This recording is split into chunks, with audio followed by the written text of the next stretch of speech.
Morning guys, Scott from SE Landscaping. The sun is out today and it is a couple of days before break up after Christmas, and same again, I'm just continuing with the short videos, and this is aimed at the recession that I'm predicting that we're going to head into.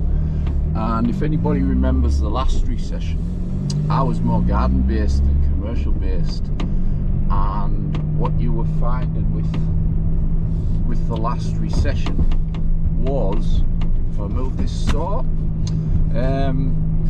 basically you were getting every man and his dog looking for work, and the reason they were looking for the work was because they were out of work. And what tends to happen is basically people need to put food on the tables, but it also hits on people's people in our trade basically, because you've got a man who goes to B&Q and buys a lawnmower, and I'm not saying there's anything wrong with it. At the end of the day, I would shovel shite to put food on my table. So if that's what you need to do, if you've lost your job or something, then that's what you do. But what tends to happen is they come out with a cheap old mower and they go around start knocking on doors, and they'll start cutting lawns for £10 or whatever, when an average price for that lawn could be £20. So professionals lose the work. But what you tend to find is you've just got to put up with it, and it's just a short-term thing, because these people come as fast as they go, as fast as they come. Because what tends to happen is that mower won't last 2 minutes. Yes, it's alright for your 50 square metres at home, but when you're cutting 50 square metres 30 times a day, it ain't going to do it. So these people have the good ideas, and like I said, they don't tend to last. So that's what I'm predicting is going to happen soon. You're going to see more people popping up, and you're going to get Mrs. People in the private sector is going to get Mrs. Jones ringing up and saying, "Oh, you've been charging me £20 and I've got it done for 12, and of so and so who's coming in the back of his estate car," and that's what I'm going to go with. So everybody's out to save money, but what'll happen is 6 months after that you'll get the job back, because like I'm saying, it's a short-term thing. We need big investments in this trade. Professional lawnmowers and trimmers, and a blower, you can easily spend £2,500–3,000 just on them 3 items, which people haven't got, who are just starting out. People are, like I say, going to B&Q and spend £200 or £300 and trying to conquer the world. So that's just a thing. I am predicting that it's going to happen, because the country's in a shocking state money-wise, and like everything, the amount of jobs that's going to be lost because of the current situation going forward into next year. It's going to hit on people's pockets. So that's from a private sector, and then going into the commercial sector, what's known as lowballers. Now, as people know, I had a lot of experience in the trade, from an apprentice to a contract supervisor, and up pricing work in the landscape sector. And when I went into this trade, I would probably have been classed as a low baller, but that's not necessarily true. The reason my prices were cheap in the trade is, one, I knew the trade. I knew what these large companies which I was taking on. I wasn't taking on the small guys round the doors.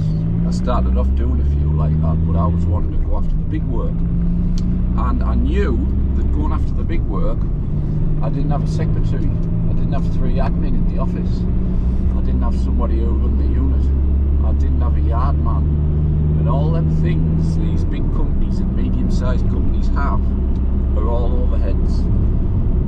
Their guys, when they go out on site, so for instance, you've got a small factory unit, 300 square metres, a bit of shrubs, and you go there, just say for instance it's £50 a visit. They need probably £70–80 a visit, because they're not just paying the guy who's going to cut the grass, they pay all the people in the office and the managing director and everything else. So I found that I could tackle all the big guys with my small company, doing everything obviously from home at the time before I branched out into units, because you've it's the same again, you've got to walk before you can run. But I also knew that I needed the good kit. So with a little bit of money off my father at the time, bought a second-hand van, which only lasted 3 or 4 months because I was quite lucky with pushing work, and I went out and managed to get a better van not so long after because the money was coming in quite well, quite quickly. I bought a zero-turn mower, so basically I went on to industrial estates and I was putting everything with a zero-turn, and then I had a small hand machine, strimmer, blower, weed killer and a few other bits basically. And I managed to, basically I was picking up contracts left, right and centre, just because people who are new and using a few tricks of the trade, asking people who they knew, and like I say, I was picking up units. There's one estate quite close to us that I did quite well with, and picked up I think 6 or 7 units in the first sort of 9 months, and that was, yes, it was lowballing, but it was lowballing that I could afford to do because I was still making a decent profit margin on it. So like I say, it's not all about going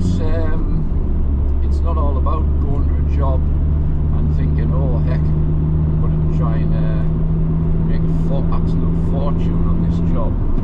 And like I say, with the industrial sites, and then I got myself into the councils, and it's the same again, you're taking on bigger fish, and bigger fish with larger overheads. So, and I've made a good business out of it. I mean, as you guys know if you watch the machinery videos, I've got lots and lots of equipment, and it's all paid for, and it's all paid for through hard work and by picking up customers and keeping customers, because that's the bit that goes after that. It's okay ploughing onto sites and get 10, 20, 30 clients, but you got to make sure you're growing at a rate that you can service those clients and provide a decent job. You don't want phone calls every night where people are ringing you up and saying, oh yes, you cheat, but your work's crap. So it's about delivering a good service, and gradually, yes, there has been more money in some contracts, and I've increased it slightly, but there are a couple of tricks of the trade to use, and people keep saying to me, why are you giving away all your tips? I've got nothing to lose. If people, I've got good relationships now with clients that I'll have till the day they probably cease trading. So, and I have one set client, and if you've got a good relationship with a client, what you need to do to it is you need to speak to him at a certain point in the year, and you need to say, would you mind getting 6 tenders from these 6 local companies for my market research? And it costs him nothing. He goes out, he basically sends them all a form and asks them to come out and has a look and tells them what they want. They send the price back, and your market research lands in your email box from him, and then you can gauge where you're at with your clients. Gauge how much your 6 nearest competitors are charging, and then you find out if there's a bit of leeway. Not to the guy who's just helped you out, you keep his price the same, but your other customers, you can then gauge whether you can increase your price at 2%, 3%, or if there's 1 or 2 of those customers getting mighty close to you, you know that you need to just go and speak to your client and just say, are you happy with everything? Is everything okay?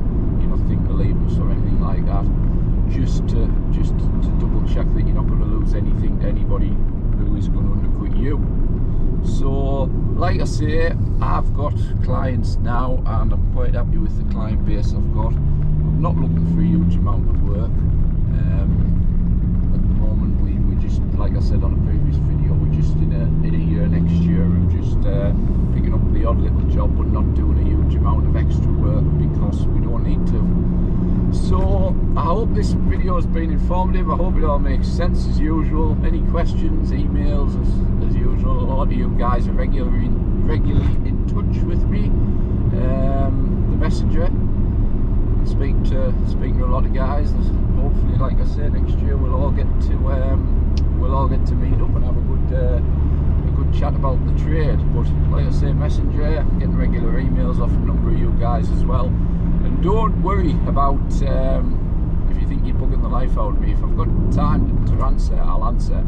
If I haven't got time, I'll send you a message and say, look, I'm busy this week, I'll send you a message back. But I've usually got time just to, on a night, just to bang a few messages back, or on lunchtime. Not that I take many lunches.